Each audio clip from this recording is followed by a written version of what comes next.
हनुमान जी महाराज प्रथम भक्ति के भी दाता है। कौन सी भक्ति? संतों का संग। और हनुमान जी महाराज भी साधु संत के होत न आज्ञा, ये हनुमान जी में पहली भक्ति भी है। दूसरी भक्ति कौन सी?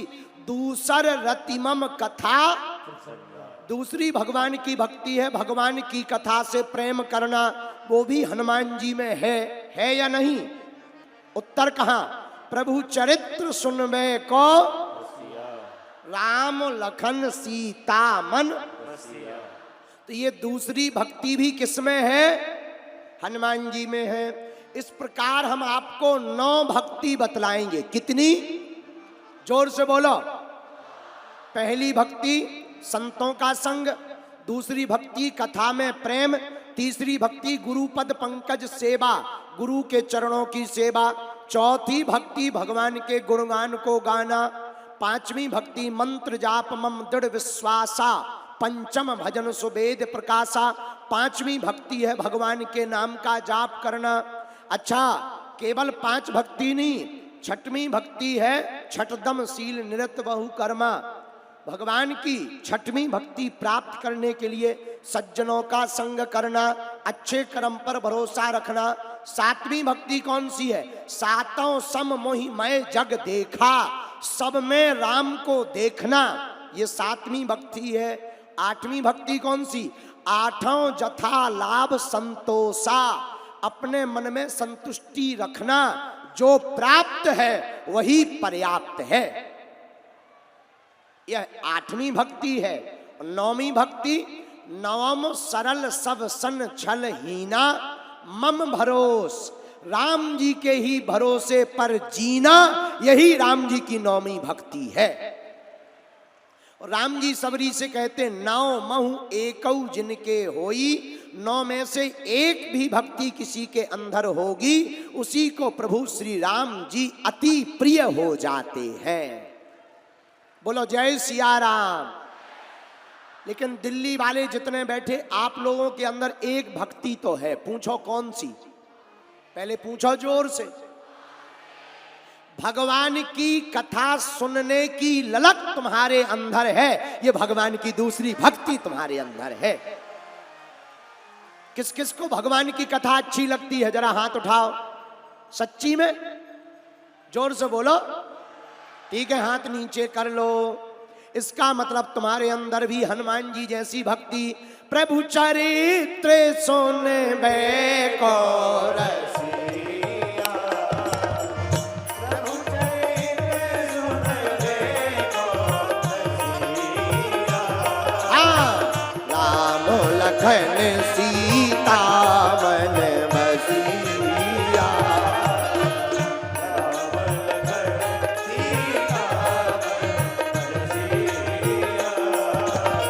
श्री राम जय राम, श्री राम जय राम, जय जय राम,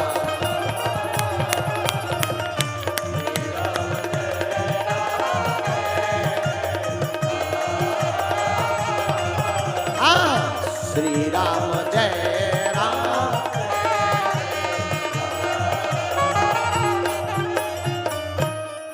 भगवान की भक्ति क्या है? सुनो पागलो, जब गलत एक्शन में आदमी चला जाता है तो भगवान की कथा सही डायरेक्शन दे देती है। सही डायरेक्शन पाने के लिए भगवान की भक्ति जरूरी है। भगवान की भक्ति से क्या मिलता? भगवान की भक्ति से विनम्रता आती है, भगवान की भक्ति से सब में भगवान देखने का भरोसा आता है, भगवान की भक्ति से जीवन में उजाला आता है। ऐसे समझो, बसंत आता है तो प्रकृति मुस्कुराती, हाँ जी या ना जी? बोलो। बसंत आने पर जिस प्रकार प्रकृति मुस्कुराती है, वैसे ही भगवान की भक्ति हृदय में आने पर जीवन मुस्कुराता है। बोलो सीताराम, जोर से बोलो। इसलिए पहली भक्ति अगर कर सको तो ठीक है। प्रथम भगति संतन कर संगा, संतों का संग कर लो। अच्छा, संतों का संग नहीं कर पा रहे क्योंकि धोखा बहुत खा गए, कोई दिक्कत नहीं। दूसर रति मम कथा, भगवान की कथा से प्रेम कर लो, भगवान की कथा को सुनो, जीवन में उतारो। देखो सुनो, जुबान की बात जीवन में आ जाए तभी बहुत बढ़िया रहेगा। कई लोगों की जुबान पर तो बात रहती है, जीवन में नहीं रहती। एक दिल्ली का बाप गुटखा खाकर बेटे को समझा रहा था कि गुटखा नहीं खाना चाहिए, कैंसर होता। बताइए ये क्या है? ये जुबान पर तो है, जीवन में नहीं है। मेरे पागलों, जिसके जीवन में जुबान की बात जीवन में आ जाती है, उसी के हृदय में भगवान आ जाता है। असंभव कुछ भी नहीं है, असंभव कुछ भी नहीं है। मीरा को श्याम मिल सकते, सबरी को राम मिल सकते, तो तुम्हें कलयुग में हनुमान मिल सकते हैं। बोलो हाँ जी या ना जी? तो फिर मिल क्यों नहीं रहे? अब प्रश्न उठता है, मिल क्यों नहीं रहे? मीरा की तरह ऐसी लागी लगन, मीरा हो गई मगन। मीरा के जैसी किसी ने लगन नहीं लगाई। देखो, भगवान खोजने से नहीं मिलते, भगवान में खो जाने से भगवान प्राप्त होते हैं। बोलो सीताराम। कोई लगन लगा ले तो कुछ भी पा सकता है, तो भगवान तो मिल ही जाएंगे। बोलो सीताराम। तो मीरा ने घनश्याम पा लिया, सबरी ने राम को पा लिया, और सुग्रीव ने, विभीषण ने हनुमान को पा लिया। किस कारण से? लगनता के कारण। उसी प्रकार दिल्ली के प्रियजनों, लगन के साथ भगवान की लगन से भक्ति करो, आपकी जिंदगी में भी हनुमान जी और राम जी आ जाएंगे। और हनुमान जी की भक्ति आते ही तुम्हारी जिंदगी में भी और देवता चित्त न धरई, हनुमत से सब सुख आ जाएगा। इसीलिए देखो, बुरा ना मानना, हम लोग सुख पाना चाहते, कथा में भी आकर, मंदिरों में भी जाकर, गुरुओं के पास भी जाकर, चमत्कार सिद्धि इन सब के चक्कर में हम लोग सुख पाना चाहते। हाँ जी या ना जी? पाना चाहते, सुख पाना चाहते। उपाय क्या है? सुख संपत्ति से नहीं मिलता, संपत्ति से तो विपत्ति मिलती है। मिलता है सच्चा सुख केवल भगवान तुम्हारे। क्या मिलता है सच्चा सुख केवल भगवान तुम्हारे चरणों में है। जीत तुम्हारे हाथों में है, हार तुम्हारे हाथों में। भगवान के हाथ में सब कुछ है। तो सुख पाना चाहते हो तो हनुमान जी के हो जाओ। हनुमान जी के होने का मतलब क्या है? हनुमान जी के चरित्र को जीवन में उतारो। हनुमान जी का चरित्र क्या है? हनुमान जी का चरित्र है कि उन्होंने राम काज करिबे को आतुर, राम काज किया। हम लोगों को भी क्या करना चाहिए? हम लोगों को भी काम काज की जगह राम काज करना चाहिए। तो क्या काम काज छोड़ देना चाहिए? नहीं, काम काज को, अपनी पढ़ाई को ही हनुमान जी का राम काज मान लेना चाहिए। बोलो सीताराम। तो परिणाम दुख, विपत्ति, रोग, संकट, बाधा सब हनुमान जी के चरणों में बंध जाएगी। ये हम तुमको वचन दे करके कहते हैं, जो ले जाए। लेकिन हम ये नहीं कहते, हम श्रोता की बात बता रहे। तीसरे लेवल का ऐसा श्रोता, आदमी भी बड़ा खतरनाक। एक आदमी हमें मिला, बोला गुरुजी आपकी कथा से हमें बहुत घाटा हुआ। हमका क्या घाटा हुआ? चप्पलें चली गई 3 जोड़ी। हमका भगवान से शिकायत कर देते। बोले अच्छा वो रहा होगा दिल्ली का, बोला गुरुजी हम गए भगवान से शिकायत करने कि तुम हमारी चप्पल नहीं रखा सकते, हमारी क्या खाक रक्षा करोगे। आदमी भी तार्किक होता है। मंदिर गया लेकिन वो कहता कि हम वापस आ गए। हमने कहा वापस क्यों आ गए? बोले जब हमने उनके चरण देखे वो खुद नंगे थे। आओ आओ, तो हमने कहा मतलब? बोले हमें लगा कि इनकी खुद को ही ले गया। अब हम इनसे क्या प्रार्थना करें। खैर बाद में वो पता लगा कि वो बिहार का आदमी था।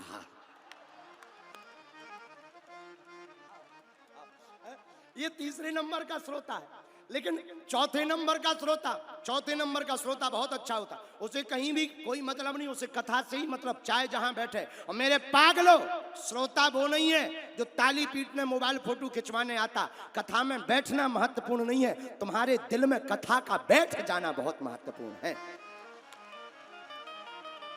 बोलो सीताराम, जोर से बोलो। हम नहीं कह रहे, रामायण पढ़ो तो वर्णन आता है। एक घड़ी आधी घड़ी, आधियों में पुनियाद, और तुलसी चर्चा राम की, हरहि कोटि अपराध। एक घड़ी नहीं तो आधी, आधी घड़ी नहीं तो कुछ देर। धीरे धीरे मोड़ तू इस मन को, इस मन को तू, इस मन को धीरे धीरे मोड़ तू इस मन को, इस मन को तू, इस मन। ये मन मोड़ा कुछ डर नहीं, फिर दूर प्रभु का घर नहीं। मन मोड़ा कुछ डर नहीं, फिर दूर प्रभु का घर नहीं। धीरे धीरे मोड़ तू इस मन को, इस मन को तू, इस मन। अच्छा मन है कैसा? मन कपटी, मन पापी, मन तेरा चोर, कहते आए ऋषि मुनि सब लोग। ओ मन कपटी, मन पापी, मन तेरा चोर, कहते आए ऋषि मुनि। मन कैसा है? नादान है, बेईमान है, नादान है, बेईमान है। हाँ गफलत ऐसी कर नहीं, फिर दूर प्रभु का घर नहीं। धीरे धीरे मोड़ तू इस मन को, इस मन को तो, इस मन को। संत कहते धीरे धीरे मोड़ तू इस मन को, इस मन को तो, इस मन को। तो कथा सुनने का लक्षण क्या? कथा में पहले आकर के बैठ जाओ, सबसे बाद में जाओ। क्यों? भगवान को पीठ दिखाकर नहीं जाना चाहिए। दूसरा लक्षण, कथा में बैठने का दूसरा नियम है सावधानी पूर्वक बैठो, मन को शांत करके बैठो। मन बड़ा खतरनाक है। भजन करन में आलसी, भोजन में तैयार, और तुलसी ऐसे नर को बार बार धिक्कार। ये भजन करने में आलसी है, भोजन में तैयार। अच्छा ऐसे समझो मन कितना खतरनाक होता है। एक बार हम पूर्व जन्म में यही यमुना खादर में कथा सुना रहे थे। पूर्व जन्म में हमारा एक चेला चंगीलाल कथा सुनने आया। उसकी दुकान थी कपड़ों की, कपड़ों की दुकान। कथा में आया और सो गया। अच्छा सोया सो तो ठीक है, सपना देखने लगा। कथा में बैठा बैठा सपना देखने लगा, और सपने में कथा में बैठे ही बैठे अपनी दुकान का कपड़ा बेचने लगा। इतना खतरनाक। हाँ एक ग्राहक आया, ग्राहक ने कहा कपड़ा दीजिए। उसने कहा साहब देख लीजिए। वह ग्राहक भी मुस्कुराया, चंगीलाल सेठ साहूकार भी गुनगुनाया, और कपड़ा को रंग बिरंगा कलर दिखाते हुए उसने यह बात गाया, लीजिए श्रीमान यह कपड़ा आप पर है मेहरबान, रंग आपका कलरफुल हो जाएगा। यह कपड़ा अगर आपके घर जाएगा पड़ोसी भी पूछकर मेरी दुकान आएगा। चंगीलाल भी मुस्कुराया, बोला कपड़ा तो बहुत प्यारा है पर रेट बता दीजिए, देना हो जो कुछ दे दीजिए। नहीं नहीं रेट ठीक ठीक लगा दीजिए। चंगीलाल कथा में बैठा बैठा सपना देखते देखते कहने लगा 5 रुपया से एक कम नहीं लगेगा। तो तुरंत मुस्कुराते हुए ग्राहक बोला रेट बहुत ज्यादा है, भाव कुछ आधा है, रेट बहुत ज्यादा है, आपका महंगा है, हम नहीं ले पाएंगे। चंगीलाल ने कहा कोई बात नहीं, कुछ कम दे दो। नहीं नहीं, ग्राहक बोला 4 रुपए से 1 रुपए ज्यादा नहीं मिलेगा, एक आना ज्यादा नहीं मिलेगा। और कथा में बैठा है, 4 रुपया में उसने कहा, ग्राहक जाने लगा। चंगीलाल ने मन में सोचा ग्राहक चला ना जाए, तुरंत कपड़े को पकड़ा और बोला ले जा 4.5 में, ले जा 4.5 में। दोनों हाथ पसार और सामने वाले भक्त का कुर्ता दीनों फाड़।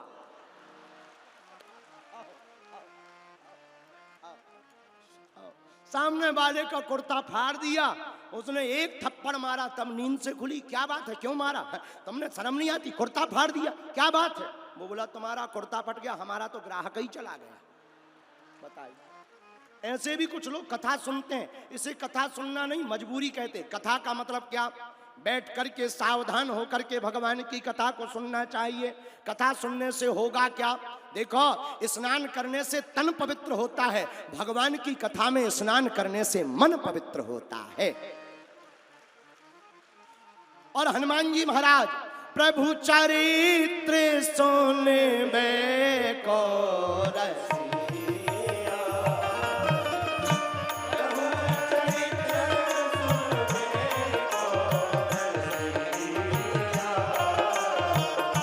राम लखन सीता बसिया,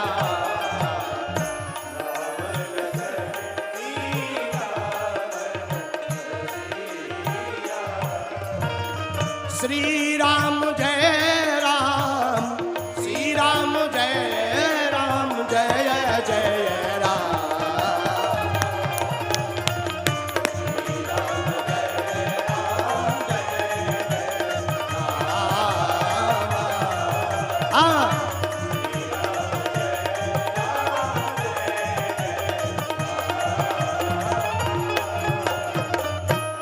कथा में एक क्षण बैठने में ही कल्याण हो जाता है। किसी का हुआ, हाँ, उल्टा नाम जपऊ जग जाना, वाल्मीक भय ब्रह्म समाना। श्री वाल्मीकि जी महाराज एक क्षण का सत्संग करते हैं और उन्हें ब्रह्म का ज्ञान हो जाता है। ब्रह्म का ज्ञान पाने वाले वाल्मीकि जी एक क्षण सत्संग से परमात्मा को पा जाते हैं। मेरे पागलों, जब एक क्षण के सत्संग से वो परमात्मा को पा सकते, तो क्या हम लोग 3 दिन की कथा सुनकर भगवान के नहीं हो सकते? पर कारण, एक पत्रकार हमको मिले, उन्होंने कहा गुरुजी पहली कथाएं होती थी तो पुष्पक विमान आता था, आजकल इतनी कथाएं हो रही बैलगाड़ी तक नहीं आ रही, क्या कथा बदल गई? हम का कथा नहीं बदली, तो क्या कहने वाले बदल गए? हम का उनके विचार बदल गए। बोले कैसे? हमने कहा भैया, परीक्षित जी जैसा ना तो कोई श्रोता बचा है और सुखदेव जी जैसा ना कोई वक्ता बचा है। परीक्षित जी जैसा श्रोता मिल जाए, सुखदेव जी जैसा कोई वक्ता मिल जाए, तो आज भी भगवान प्रकट होने को तैयार हैं। बोलो सीताराम। अब आजकल श्रोता भी कह रहे कथा में श्लोक हो ना हो, हमारा टीवी पे फोटो आ जाना चाहिए। हाँ, हमने कई श्रोता ऐसे देखे कि वो पहले तो ऐसे बैठे रहते जैसे घर से पिट के आए हो, एकदम मुंह बनाए, और जैसे ही उनकी तरफ कैमरा जाए ऐसे जैसे साक्षात मीराबाई हो। इतनी भक्ति प्रकट होती, उमड़ने लगते। अरे भाई, भक्ति प्रदर्शन का विषय नहीं है, भक्ति भगवान के दर्शन का विषय है।